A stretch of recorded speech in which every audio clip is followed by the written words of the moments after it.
confirme avec moi que le roi des rois, tu vas encore acclamer très fort ces yeux. Alléluia. Alléluia. Merci Seigneur Dieu. Nous t'adorons Seigneur. Merci Seigneur Dieu. Tu es Emmanuel. Tu es Emmanuel. Balance ces yeux ce matin. Balance ces yeux ce matin. Balance ces yeux ce matin.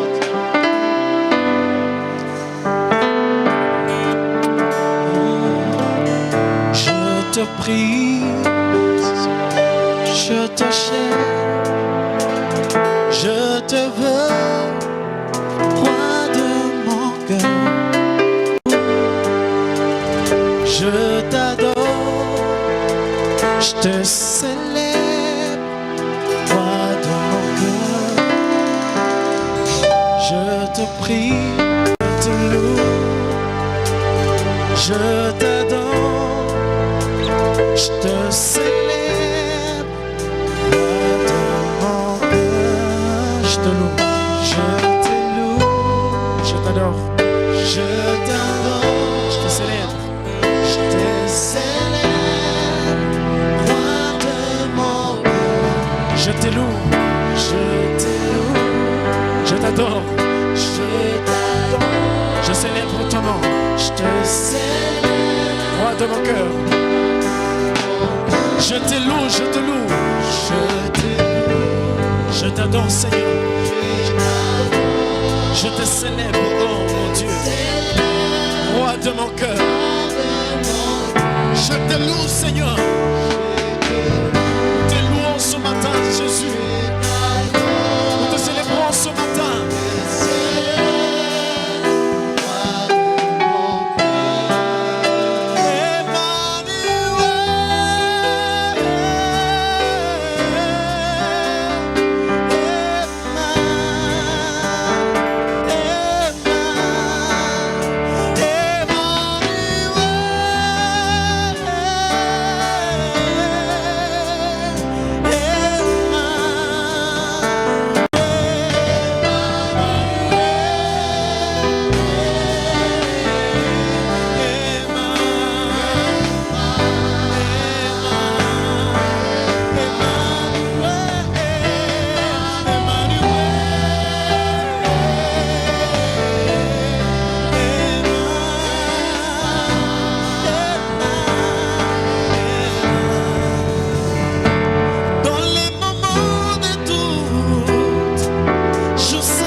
puisse transmettre la vie dans la vie de ces bien-aimés qui est venu présentement ici pour t'adorer au Seigneur. Merci au Seigneur parce que tu es souverainement élevé. Nous sommes devant toi et nous voulons t'écouter. Parlez-nous, Seigneur. Au nom de Jésus, nous te prions. Amen. Nous allons nous mettre en applaudissant le Seigneur.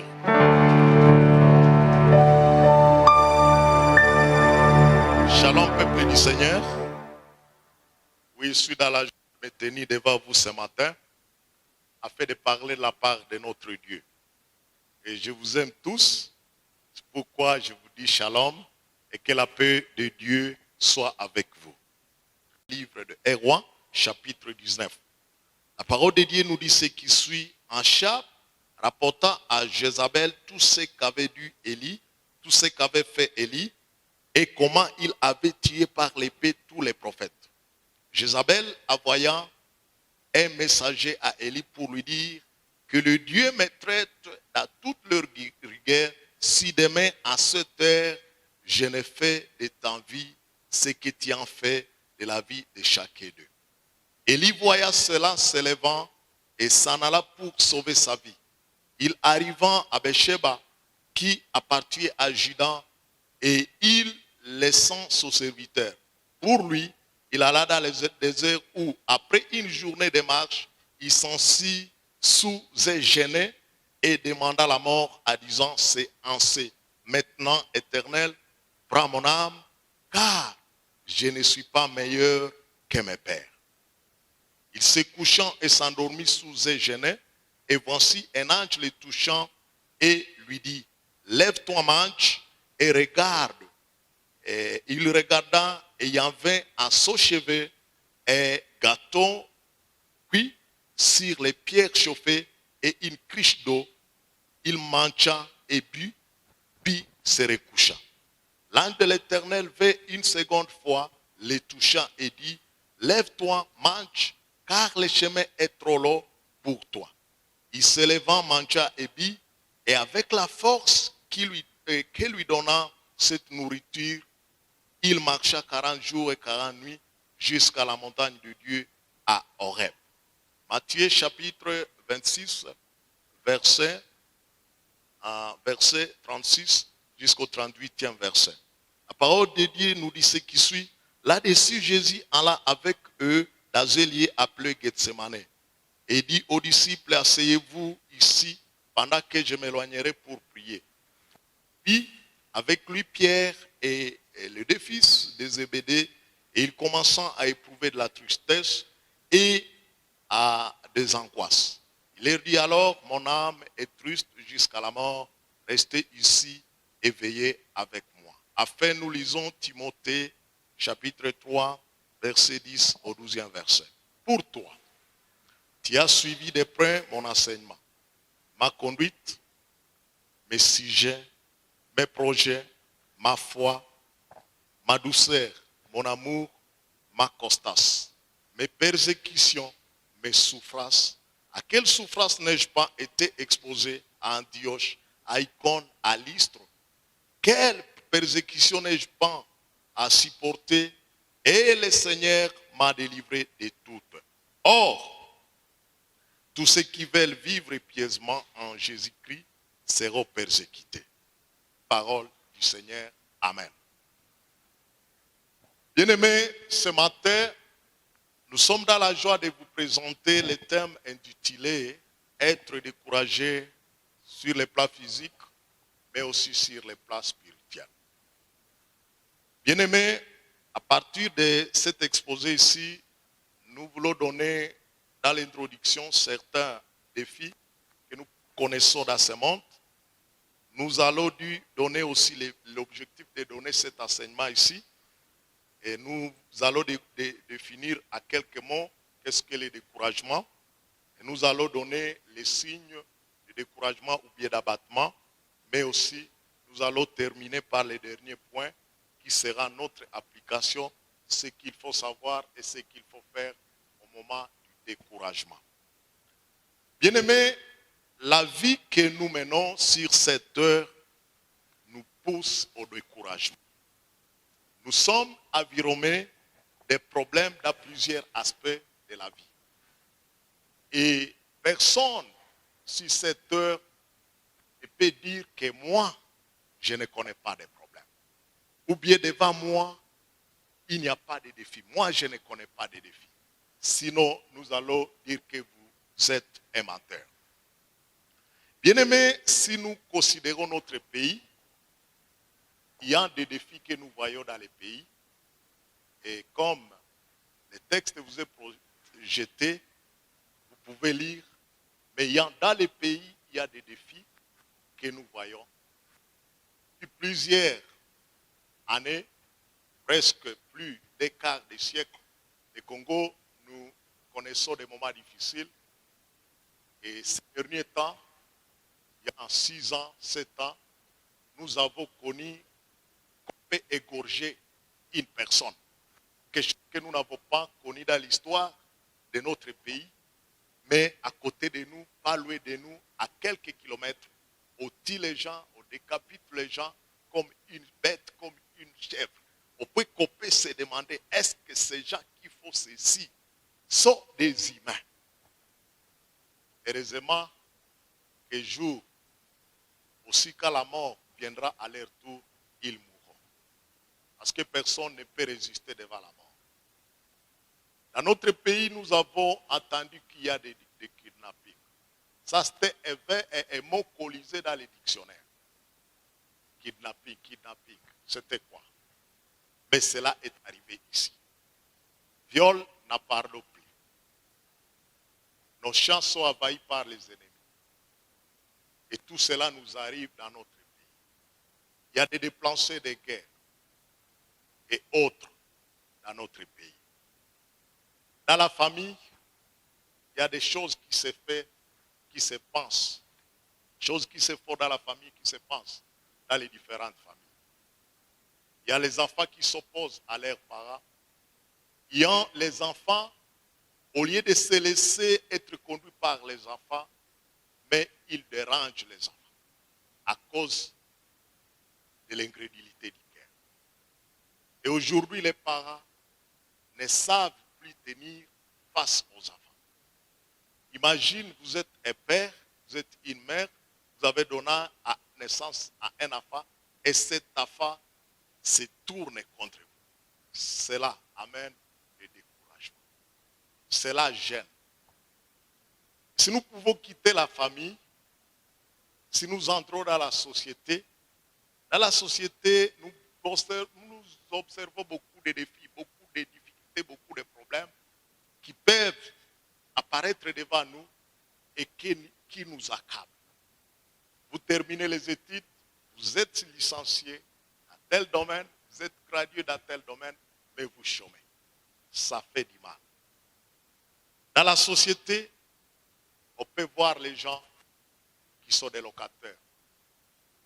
Ah, peut-être vous n'êtes pas passé par là, mais les locataires, ils savent compter les dates. Et les bailleurs, ils connaissent quel jour il va arriver. Et il y a même des bailleurs, vous avez de l'argent, mais ils vous disent non, vous allez quitter ma maison. Et ça fait souffrir. Ça fait souffrir. Ça mène un problème. Et il y a parmi nous des gens qui ont connu de telles situations. Il y a aussi des problèmes dans la société, l'accès aux soins appropriés. Il y a des gens que nous visitons à la maison. Il dit que je suis malade, mais je n'ai rien. Le jour, un médecin de l'hôpital général de Kitatumba m'a donné les témoignages selon lesquels, quand il y avait la gratuité, il y a eu des interventions chirurgicales qu'ils ont réalisées et en voyant la maladie avec laquelle vivaient les malades, et cela c'était un problème au point que ce médecin-là, il s'est étonné. Comment on peut vivre avec cette pathologie? Mais comme il est malade, mais il n'avait pas de moyens pour accéder aux soins appropriés, cela, il juge de rester à la maison. Bien-aimés, sur les plans sanitaires, toujours, ces derniers temps, nous avons connu le Covid-19. Ici à Butembo, nous avons connu aussi Ebola. Il y a le VIH, il y a le diabète et j'en passe.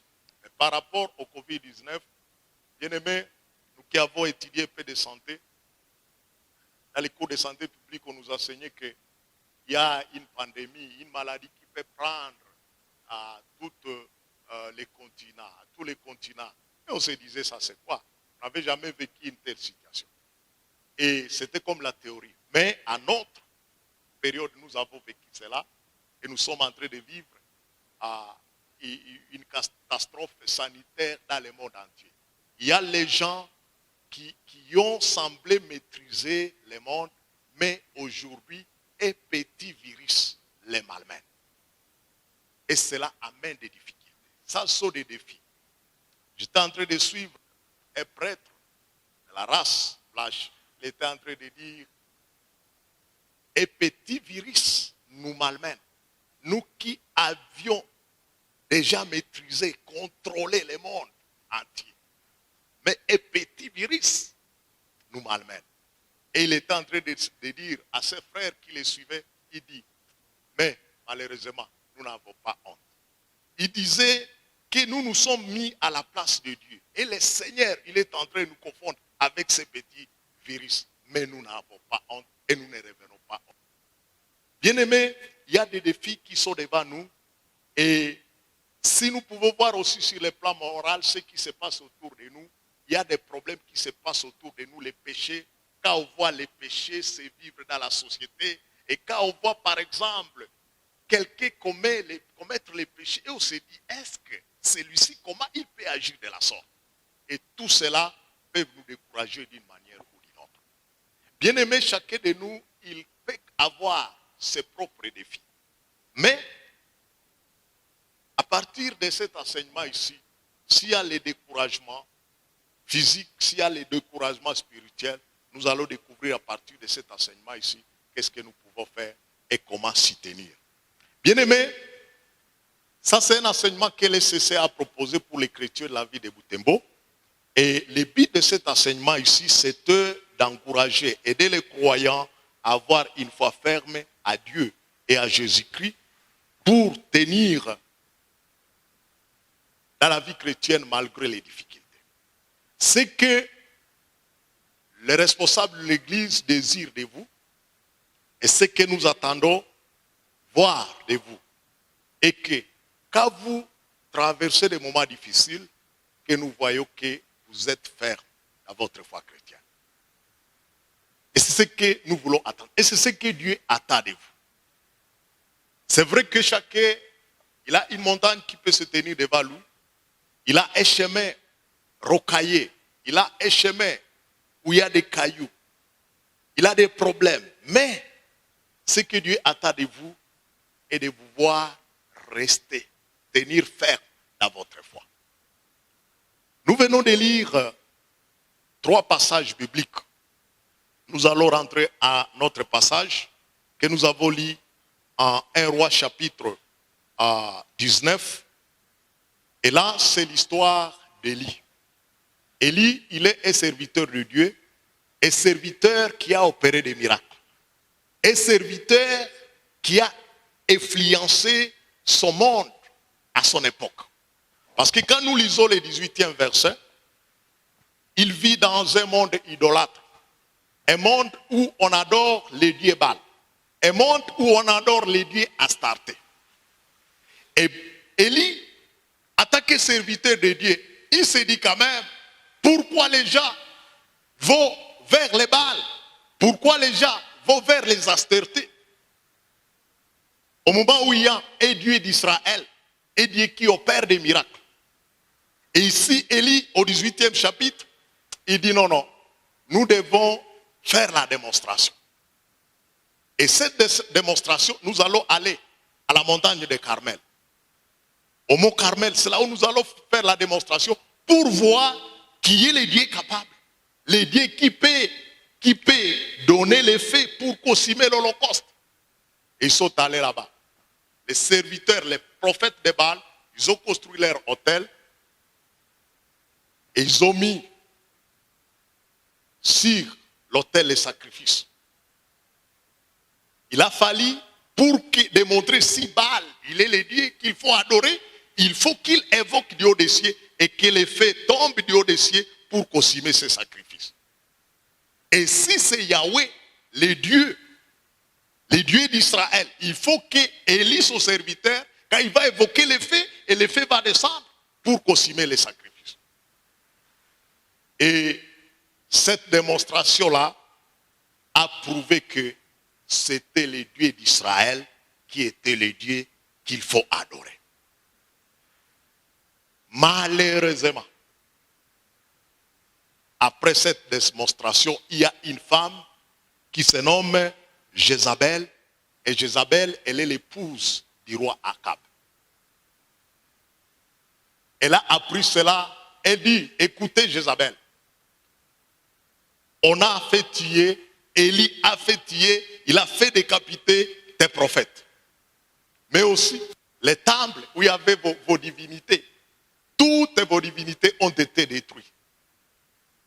Et Jézabel, les commentateurs montrent que Jézabel avait la force d'un homme.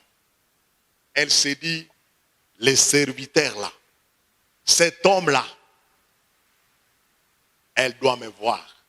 Ce qu'elle a fait à mes prophètes, moi-même, je vais faire pour lui. Bien-aimé, Élie, il est serviteur de Dieu, mais une femme païenne l'intimide pour vouloir tuer l'homme de Dieu. C'est alors, le texte 19 nous dit que Élie, après avoir appris cela, il a jugé mieux de se retirer de la ville pour aller dans un lieu désert. Il est parti avec son serviteur et il a laissé quelque part à Beersheba.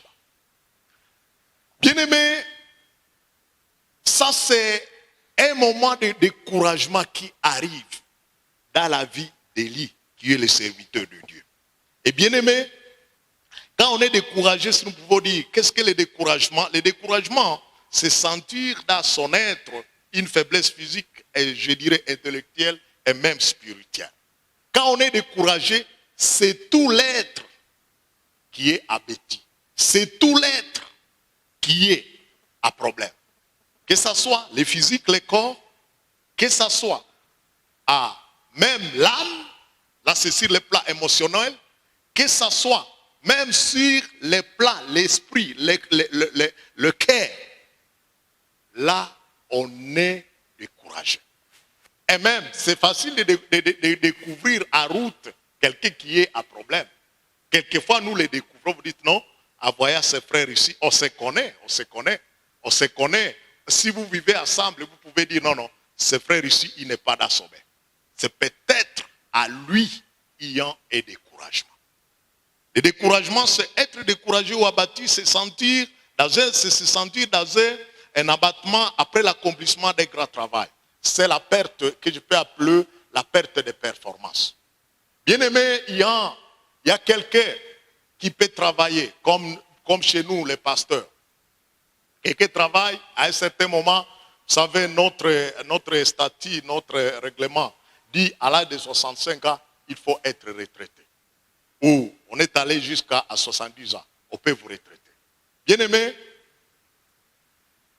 quand on grandit, il y a un moment où on se sent découragé, on se sent affaibli, on sent que la performance, même dans les langages, même dans les pensées, est en train de diminuer, aller progressivement. La force qu'avaient nos pasteurs, nos deux pasteurs ici, il y a 10 ans, ce n'est pas la force qu'ils ont aujourd'hui. Si vous êtes en train de les observer, ils sont en train de vieillir progressivement. Et ils ne peuvent pas nier cela. Ils ne peuvent pas nier cela. Parce que si vous voyez tous, même si l'autre a toujours coupé sa chevelure, tous ont déjà les cheveux blancs. Trouver les cheveux de couleur noire, c'est devenu rare. Cela montre qu'ils sont en train d'aller vers la faible performance. À un certain moment, moi et nous allons arriver à la retraite. Et vous savez, quand la retraite arrive, ça peut amener aussi le découragement. Parce que souvent, des hommes qui ont travaillé, qui ont servi le Seigneur, au moment de la retraite, ils sont abandonnés à leur triste sort. Et dans la CMC, pour votre information, pour retraiter quelqu'un, on dit, on donne 25 tôles. Des couleurs blanches là. Imaginez, pour l'œuvre que ces hommes ils ont déjà réalisée, vous donnez seulement 25 tôles. Est-ce que ça, c'est être reconnaissant? Alors, quelquefois, ils peuvent aller à la retraite, mais dans un état de découragement. Plus de performance. Ils ont servi beaucoup le Seigneur, mais à fait de compte, plus de performance. Bien aimé, il y a d'autres choses que vous pouvez lire là-bas. Mais quels sont les signes de découragement? Si nous lisons les textes là de 1 Roi, nous pouvons tirer certaines choses qui montrent que cette personne ici est découragée. Le premier signe, c'est le découragement ou le manque d'espérance. Si nous lisons le 3e et le 4e verset, la Bible dit ce qui suit. Élie voya cela s'élevant et s'en alla pour sauver sa vie. Il arriva à Bécheba qui appartient à Juda et il laissa son serviteur.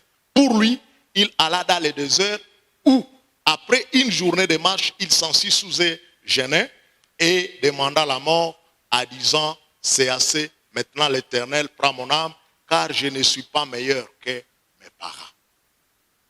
Je ne suis pas meilleur que mes pères. Bien-aimé, ça c'est un langage de découragement. Il est dans tout désespoir. Il est dans le manque d'espérance. Il n'espère plus à rien. Parce que ce qu'il demande ici est que le Seigneur les tue.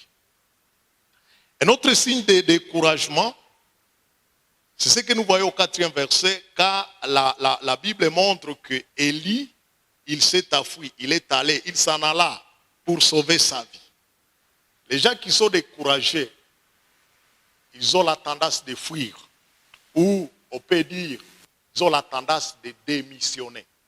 Quand les choses semblent un peu compliquées, quand on ne parvient pas à supporter les choses, on se dit, je démissionne. Et d'autres peuvent prendre la fuite. Et Élie, il a jugé, il dit, Jézabel va me tuer, ce que je vais faire en tant que serviteur de Dieu, je vais fuir. Autre chose, la Bible dit ce qui suit, au verset 5. Quand Élie est à fuite, il se couchant et s'endormit sous un genêt. Un genêt, c'est un arbre. Il est arrivé quelque part, il a trouvé par la grâce du Seigneur, comme Dieu, il connaît toutes choses, peut-être qu'il a placé cet arbre-là pour que cet arbre-là accueille Élie et joue dans le désert. Et Élie, il arrive là-bas auprès de ce genêt-là, il s'endort. Beaucoup de gens qui sont découragés, ils peuvent se réfugier dans le sommeil. Mais le contraire est vrai. Beaucoup de gens qui sont découragés, ils peuvent aussi penser des nuits de somnolence, des somnies plutôt. Ils sont là à cause des problèmes. Il est là, il réfléchit, et tout ce qui se passe dans la maison, tout ce qui se passe à l'extérieur, il est informé pendant toute la nuit. Parce qu'il a les somnies. Même s'il prend les somnifères, comme les diazépam, ça ne peut pas aller. Parce que l'organe là qui nous amène à dormir n'est plus capable d'amener le sommeil chez quelqu'un. Et le sage Nande disait que toute la nuit, il était en train de compter les bébats. Donc c'est-à-dire que quand elle vient et vous dit, donc c'est dire que je n'ai pas trouvé sommeil. Élie, pour lui, il a trouvé le sommeil. Et autre chose, pour Élie, il a désiré la mort. Bien aimé, il y a des situations dans lesquelles on peut se retrouver. Et on désire la mort plus que la vie. Et c'est ce qui est arrivé chez Élie. Peut-être cela vous est arrivé un jour où vous avez dit non, mieux vaut mourir que continuer à survivre sur cette terre des ancêtres. Et c'est là où beaucoup qui ne sont pas affermis et beaucoup qui n'ont pas la parole de Dieu en eux et beaucoup qui ne peuvent plus tenir défense à des difficultés, ils prennent la corde et ils s'étranglent. À cause du découragement, à cause des problèmes. Et bien aimé, aussi quand on est découragé, il y a la tristesse. Cela nous le voyons dans le contexte de Christ. À Matthieu chapitre 26, verset 36 à 38, là où nous... La Bible dit ceci. Là-dessus, Jésus alla avec eux dans un lieu appelé Gethsemane et il dit aux disciples, asseyez-vous ici pendant que je m'éloignerai pour prier. Il prit avec lui Pierre et les deux fils de Zébédée et ils commençant à éprouver de la tristesse et des angoisses. Bien-aimés, il y a les gens qui sont tristes à chaque instant. Il y a les gens qui sont dans l'angoisse à chaque instant. Et quand vous les voyez, vraiment voir ses dents sourire, c'est rare. Il est triste, il est angoissé. Et Jésus ici devant la mort, parce qu'il voyait la mort devant lui, il voyait la croix devant lui, il était triste, il était inquiet, il était dans l'angoisse. Il a éprouvé cette tristesse-là. Et peut-être que parmi nous, il peut y avoir les gens qui sont venus ici avec une tristesse, de l'angoisse. Il faut savoir que cela aussi est arrivé à notre Sauveur et Seigneur. La tristesse, l'angoisse. Les gens, vous les voyez, ils n'ont pas de joie. Bien que les dollars est dans la poche, mais pas de joie.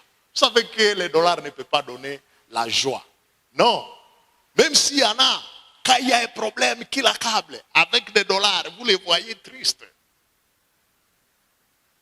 Et c'est là où vous allez voir quelqu'un en train de manifester cela dans Jacuzzi Zoda. Vous dites, c'est quoi? C'est quoi? Et pourtant, il y a une bonne maison, une jolie maison. Et pourquoi il y a des dollars? Et pourtant, vous avez des conteneurs qui arrivent, mais il n'est pas calme. Il est triste. L'angoisse. Bien aimé, il y a aussi, quand on est dans l'abattement, il y a aussi vouloir accomplir la volonté humaine. Et c'est Jésus qui dit ici, quand il était en train de voir à ce moment-là des douleurs devant lui, il dit, Père, que tu fasses penser cette coupe, que tu éloignes cette coupe de moi. Mais Jésus, parce qu'il ne voulait pas accomplir sa propre volonté, il s'est dit, non pas que ma volonté soit faite, mais que la tienne soit faite. Bien-aimé, quand on est dans des moments de tourment, on peut faire n'importe quoi. On peut accomplir sa volonté. Mais aussi, je vais dire, quand on est dans les moments de tourment, dans l'abattement, le corps est faible, et là, on est vulnérable, on est champ d'accès à toute faiblesse. On peut même accepter les choses qu'on ne peut pas accepter. Il y a une histoire drôle qui s'est passée ici à Goma. Ça concernait les mamans qui n'avaient jamais donné naissance. Il y a un prophète qui a dit, moi le Seigneur il m'a donné l'onction. Avec mon organe génitaux, si je couche avec une femme qui n'a pas encore donné naissance, elle aura ce pouvoir de fécondité. Et beaucoup de femmes, à cause de la tristesse de manquer les enfants, elles se sont données à ce serviteur-là. Parce qu'on est vulnérable, on ne peut plus faire l'analyse. Comment quelqu'un s'opénie peut laisser à ce que je puisse donner naissance aux gens, à des enfants. Il ne peut plus faire une analyse quelconque. On est faible. On est censé faire la volonté des autres personnes. Mais une femme qui a révélé cela, quand ce serviteur-là lui propose cela, lui, comme il avait la semence de la parole, elle s'est dit non, Ça, ce n'est pas la volonté de Dieu. Mais les autres qui n'avaient pas une semence, elles se sont laissées faire et passer avec ces serviteurs-là. Quand on est faible, quand on est dans les découragements, bien aimé, on est voué à n'importe quoi. C'est pourquoi, quand vous êtes découragé, bien aimé, il faut savoir tenir ferme dans votre foi. Il faut tenir dans la foi. Et bien aimé, nous sommes en train d'aller au dernier point qui dit, que faut-il faire quand il y a des moments de découragement? Et là, nous entrons dans la pratique, l'application de ces messages ici. C'est vrai que les moments de découragement arrivent. Et personne, mais quand les découragements vous arrivent, que faut-il faire? Quand il y a des problèmes, il y a des montagnes, il y a des cailloux, il y a des roches qui s'élèvent dans les passages de votre vie, des difficultés de tout genre, que faut-il faire? Bien-aimés, la première chose qu'il faut connaître, c'est savoir suivre les meilleurs guides. Suivre les meilleurs guides. Suivre les beaux exemples que nous pouvons trouver dans la Bible, mais aussi que le Seigneur peut mettre au passage de notre vie. Bien-aimés, le Seigneur a fait aider plusieurs personnes dans la vie qui sont restées fermes malgré les difficultés. Et il y en a plusieurs. Il y a beaucoup d'exemples fourmillent dans la Bible.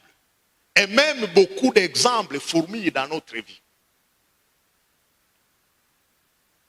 J'ai toujours aimé le ministère de Full Gospel parce que c'est un ministère qui met aussi l'accent sur les témoignages.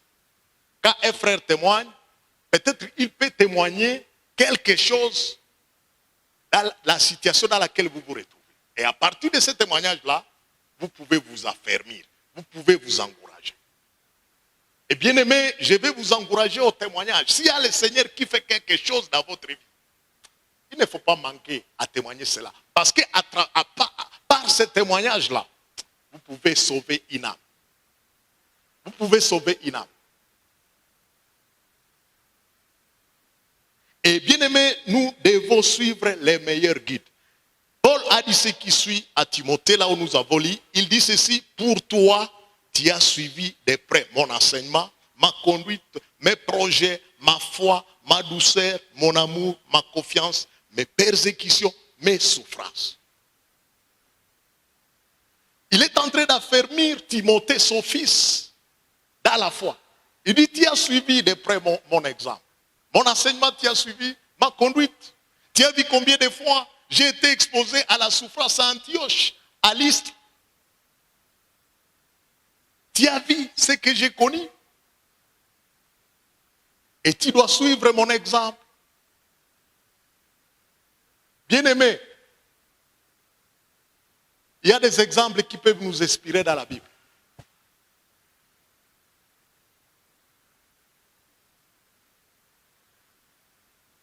Et que nous devons imiter. Les Job sont là. Élie sont là. Comme nous avons lu les textes d'Élie. Nous les serviteurs, nous devons nous inspirer de l'exemple d'Élie. Vous avez une perte de tous les biens. Le Jacques qui meurt dans la famille, vous devez vous inspirer de l'exemple de Job. Lui qui a dit, même s'il y a mes biens qui sont perdus, il y a mes enfants qui sont morts, mais quand même, je ne peux pas renier la foi. Et l'épouse de Job, qui était son proche, elle lui propose de dire, ce Dieu-là, il faut le maudire. Mais Job, parce qu'il connaissait son Dieu, il répond à son épouse, est-ce que vous voulez que nous puissions recevoir du Seigneur ce qui est bien et ne pas recevoir aussi ce qui est mal? Et cela a soutenu Job dans sa façon de tenir. Et bien aimé, peut-être, ça peut être votre grand-père, ça peut être votre serviteur, ça peut être une sœur du quartier, un frère du quartier qui a connu des moments et vous avez vu comment il a supporté cela, comment il a tenu ferme dans sa foi. Je crois, bien aimé, il faut prendre celui-là comme votre exemple il faut comprendre celui-là comme votre guide. Deuxième chose que nous devons savoir, il faut savoir cultiver en nous l'esprit, une vie réaliste, ou bien cet esprit réaliste du monde. Bien-aimés, le monde où nous vivons, il faut savoir que nous allons rencontrer l'hostilité, nous allons rencontrer des problèmes, nous allons rencontrer l'opposition. Qu'il pleuve, qu'il neige, dans le monde ici, il y aura toujours des problèmes. Et si nous avons cette idée réaliste, qu'il y a toujours des problèmes qui peuvent arriver, quand les problèmes vont arriver, nous allons dire, nous-mêmes, nous allons nous dire que ceci est normal.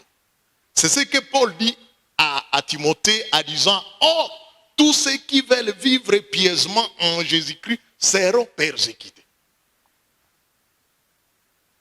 Vous voulez vivre pieusement dans ce monde où il y a le mal qui se vit, vous serez persécutés. Si vous voulez plaire au Seigneur, vous serez persécutés. Bien-aimé, j'ai toujours aimé Jésus quand il s'est adressé à Pierre. Pierre, il a posé une question. Et cela lui est venu quand Jésus venait de dire qu'il est difficile à un riche d'entrer dans le royaume de Dieu qu'à un chameau d'entrer dans les trous d'une aiguille. Et cela a étonné les disciples. Parce que dans l'Ancien Testament, il faut savoir que celui qui avait la richesse, c'était supposé comme quelqu'un qui avait la bénédiction divine. Et quand Jésus dit à ces riches-là, il est difficile à un riche d'entrer dans le royaume de Dieu qu'à un chameau d'entrer dans les trous d'une aiguille, cela a étonné les disciples. Mais Jésus ne condamnait pas la richesse, il s'opposait à quelqu'un qui peut placer la confiance dans sa richesse. Et Pierre, en écoutant cela, il dit, Seigneur, nous aussi quand même, nous t'avons suivi. Nous avons abandonné nos chats. Nous avons abandonné notre travail. Nous avons abandonné nos frères, nos sœurs. Nous avons tout abandonné et nous t'avons suivi. Qu'est-ce que nous allons recevoir? Et Jésus de répondre, personne ne peut abandonner ses parents, ses sœurs, ses frères, ni ses chats, et ne pas recevoir auprès de moi les centuples dans les siècles ici. Vous allez recevoir des frères, vous allez recevoir des parents, vous allez recevoir des chats, vous allez recevoir au centuple. Et Jésus dit au centuple. Mais Jésus, si vous lisez, en Marc chapitre 10, verset à 28 jusqu'au 30e là, vous allez voir que Jésus dit, vous allez recevoir ceci au centuple avec la souffrance. Les mots avec, pour les gens qui ont fait la littérature, c'est quand on dit avec, donc c'est-à-dire c'est associé. Et la vie que nous menons, bien aimés, c'est gauche, droite. Aujourd'hui, gauche arrive, demain c'est droite qui arrive. Gauche, c'est la faiblesse pour les droitiers. Et droite, c'est la force pour les droitiers.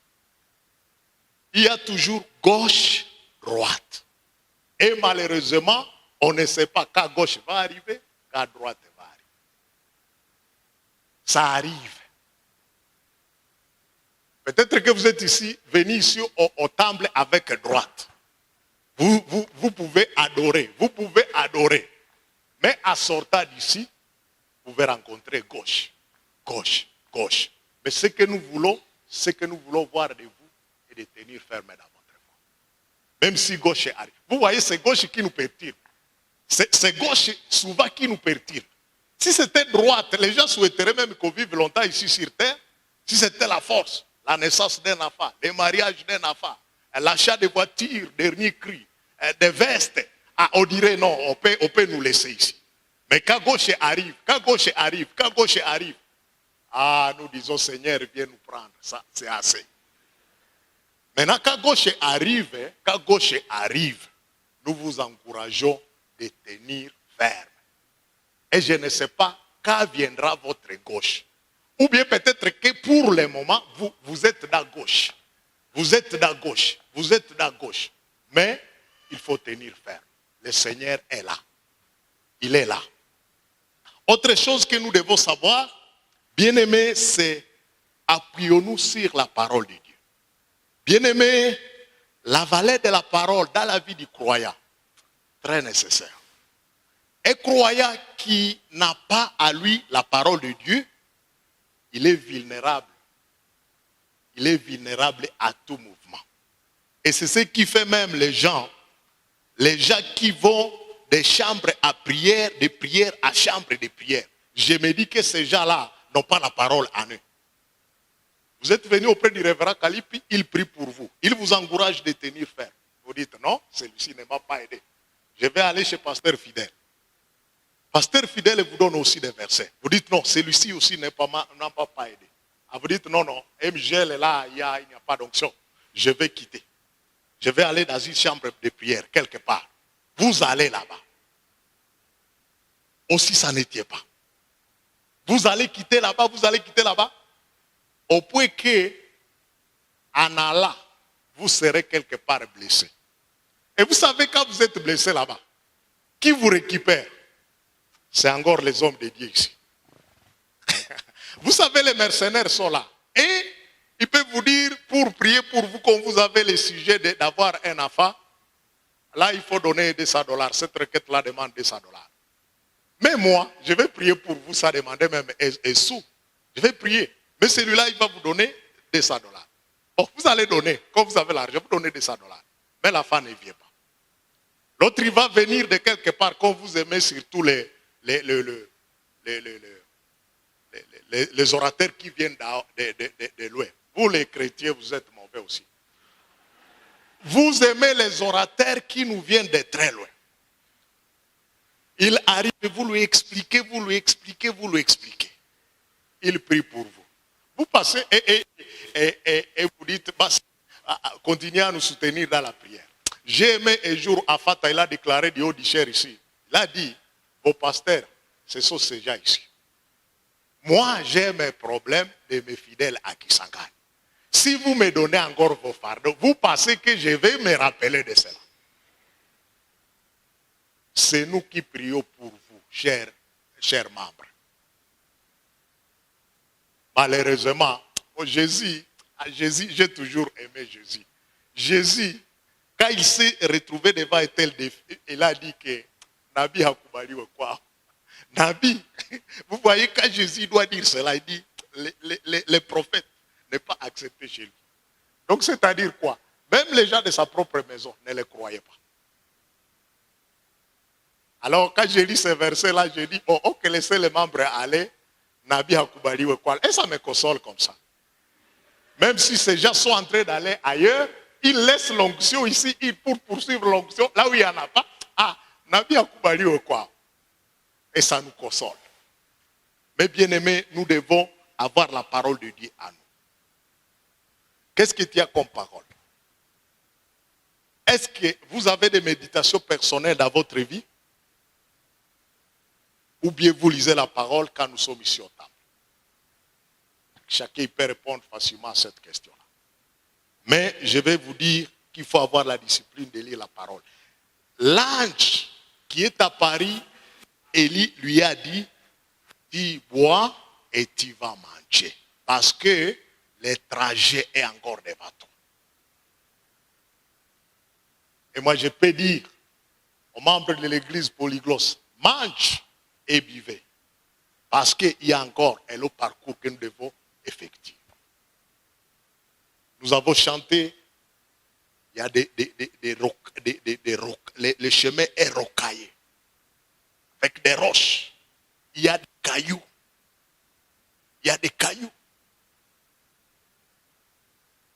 Ça blesse épais quand même. Ça blesse. Oui, ça nous fait mal. Au niveau du cœur, ça nous blesse. Mais le Saint-Esprit est là pour nous fortifier. Jésus est là pour nous fortifier. Je termine en disant, bien-aimés, la dernière chose que nous devons faire, c'est se confier à Jésus au moment des épreuves. Pourquoi devons-nous faire confiance à Jésus? C'est parce que il faut savoir que Jésus a vécu comme nous. Pour comprendre cela, vous pouvez lire Hébreux chapitre 5. Hébreux chapitre 4 plutôt. La Bible nous dit ce qui suit, Hébreux chapitre 4, verset 14 jusqu'au 16e verset. Et si, puisque nous avons un grand souverain sacrificateur qui a traversé les cieux, Jésus, le Fils de Dieu, demeurons fermes dans la foi que nous professons. Car nous n'avons pas un souverain sacrificateur qui ne puisse combattre à nos faiblesses. Au contraire, il a été tenté comme nous et à toute chose sans commettre les péchés. Approchons-nous donc avec assurance du trône de la grâce afin d'obtenir miséricorde et de trouver grâce pour être secourus dans nos besoins. Bien-aimé, Jésus que nous professons, Jésus que nous prêchons, il a vécu les souffrances que nous pouvons vivre ici sur cette terre. Affaire d'être déplacé, Jésus a connu les déplacements. Il a été réfugié dès son enfance. La famine, Jésus a connu la famine. La honte, l'humiliation, le refus, l'abandon. Imaginez qu'à Pierre, on lui pose la question, est-ce que tu as connu, tu as été avec cet homme ici? Et Pierre dit avec des imprécations, moi, je n'ai jamais, même vu, même connu cet homme. Ah, bien aimé, si cela peut arriver à un serviteur, comme vous dites, parce que j'ai un problème, vous dites fidèle et nous ne l'avons jamais connu comme notre serviteur. Comment cela va me blesser dans mon cœur? Il a été abandonné. Même je me souviens, c'était dans la Bible. Même la Bible dit, ses frères ne croyaient pas. Et à un certain moment, ses frères même se paradisaient que notre fils a perdu la tête. Ah, bien aimé. Il a perdu la tête. Vous voyez quelle souffrance Jésus a connu. Et il est prêt à venir nous secourir parce qu'il a connu tout ce que nous pouvons connaître.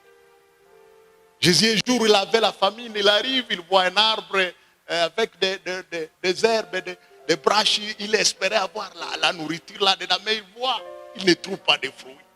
Et Jésus, à cause de la famine, il dit non, que personne ne mange du fruit sur cet arbre. Et l'arbre, quand les disciples se rendaient à Béthanie, à leur sortie de là, l'arbre était déjà séché. Ça, c'est la famine qui a laissé que Jésus s'adresse même à un arbre. Il y a une famine qui menace les gens dans cette société. Les gens peuvent venir ici, au temple, et nous les voyons comme s'il n'est pas avec nous, mais il est en train de réfléchir, il dit, qu'est-ce que je vais manger après? Et le soir, qu'est-ce que mes enfants vont manger? Et un jour, ma fille me pose la question, papa, quand nous étions là aux études, papa, moto haïtawaka vers 18h30. Je dis non. Oh, moto tawaka, mais il n'y avait rien. Il n'y avait rien. Il n'y avait rien. Il n'y avait rien. La famille est là. Et si vous êtes né dans une famille bourgeoise, vous pouvez même tirer les paix. Oh, que le Seigneur soit loué. Mais dans d'autres familles, il y a cela. Trouver la nourriture. Même ici, on peut en avoir. Ici, on peut en avoir. Ici, on peut en avoir. Mais le Seigneur est là pour nous fortifier. Il a connu cela. Et nous devons faire confiance à lui. Afin, bien aimé, nous devons savoir que Jésus, il est le souverain sacrificateur. Jésus, il est le souverain sacrificateur. Le sacrificateur, il a un rôle à jouer. Il amène la cause du peuple auprès du Père. Il est l'intermédiaire entre le peuple et Dieu lui-même. Et Jésus, en tant que souverain sacrificateur, il est l'homme qui intercède en notre faveur. Et à ce moment, selon Romains chapitre 8, verset 34, la Bible dit que Jésus intercède en notre faveur.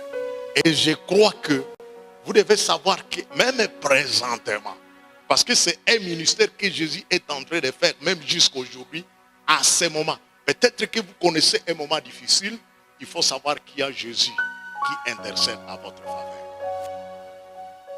J'appelle l'homme de Dieu, le révérend, il va prier pour nous. Si vous sentez que vous avez un fardeau, quelque chose qui vous accable, vous allez vous tenir debout sans bisota attendre. Il y a quelque chose qui pèse pour vous et vous ne savez plus comment marcher. Je vais appeler l'homme de Dieu. Il va venir. Il va prier pour nous. Vous êtes dans l'assemblée, tenez-vous debout. Nous voulons recevoir la prière du serviteur de Dieu. Si vous avez quelque chose qui vous accable, vous allez vous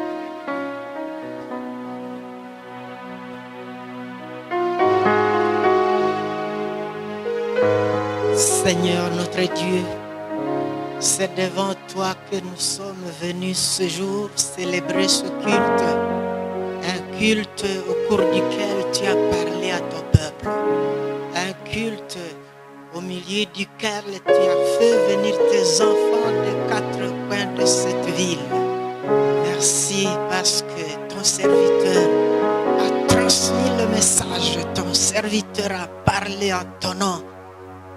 Ton serviteur nous exhorte à tenir ferme dans la foi, quel que soit ce qui nous arrive, quel que soit le haut et le bas, sur notre parcours ici-bas, où toi-même, Jésus, tu as rencontré des problèmes. Merci Seigneur pour ce message que nous recevons avec joie, un message que nous recevons et qui nous fortifie, un message qui nous ragaillardit dans notre foi. Je te soumets ton assemblée que voici, ton peuple. Nous ne pouvons pas promener nos regards inquiets et c'est à toi seul que nous déposons ça. Merci parce que tu nous consoles, tu nous soutiens, tu nous accompagnes. La semaine est là, elle commence et nous ne savons pas notre gauche, nous ne connaissons pas notre droite, mais toi tu connais et tu es capable de nous récupérer en point de mettre en nous la joie. Tu es la source de notre joie, quel que soit le dilemme. Gloire à toi notre Dieu, parce que tu nous écoutes, car nous te prions Père au nom de Jésus-Christ. Amen. Chère assemblée, vous allez vous asseoir. Que le Seigneur vous bénisse.